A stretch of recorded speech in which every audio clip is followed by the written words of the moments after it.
सुप्रभात बच्चों, कैसे हो आप सब। आज मैं आपको नया पाठ पढ़ा रही हूँ जिसका नाम है 5। ये देखो 1 2 3 4 5। ये हाथ में उंगली कितनी है?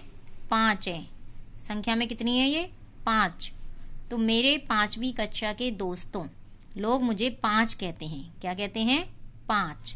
मेरा यह नाम बहुत पुराना नहीं है। आज से लगभग 3000 साल पहले जब भारत में संस्कृत भाषा बोली जाती थी तो मेरा नाम पंच था। पाली भाषा और प्राकृत भाषा में भी मुझे पंच ही कहते थे। यानी बहुत 3000 साल पहले जब भारत में क्या बोली जाती थी, यानी आम बोलचाल की भाषा थी संस्कृत, तब इसका नाम क्या था? पंच। और पाली भाषा और प्राकृत भाषा में भी मुझे क्या कहते थे? पंच कहते थे। बच्चों, तुमने पंचायत, पंचकुइयाँ, पंचफोरन, पंचतारा, पंचांग, पंचरंगा अचार, पंचमील दाल आदि शब्द सुने होंगे। मैं इन सभी शब्दों में मौजूद हूँ। ये जितने भी शब्द हैं उन सभी में पंच शब्द मौजूद है। दिल्ली में एक सड़क का नाम पंचकुइया मार्ग है। कौन सा? दिल्ली में एक सड़क है जिसका नाम क्या है? पंचकुइया मार्ग। किसी जमाने में यहाँ 5 छोटे छोटे कुएं यानी कुइया होते थे। ये पंचकुइया मार्ग क्यों पड़ा? क्योंकि किसी जमाने में ये छोटे छोटे 5 कुइयाँ थी, कुएं या कुइयाँ। अब वे कुइयाँ बंद हो चुकी हैं, किंतु वह सड़क अभी भी इसी नाम से जानी जाती है। बंगाल में दाल और सब्जी पकाते समय पंचफोरन का छौंक लगाते हैं। किसका छौंक लगाते हैं? पंचफोरन, यानी 5 चीजें डालते हैं।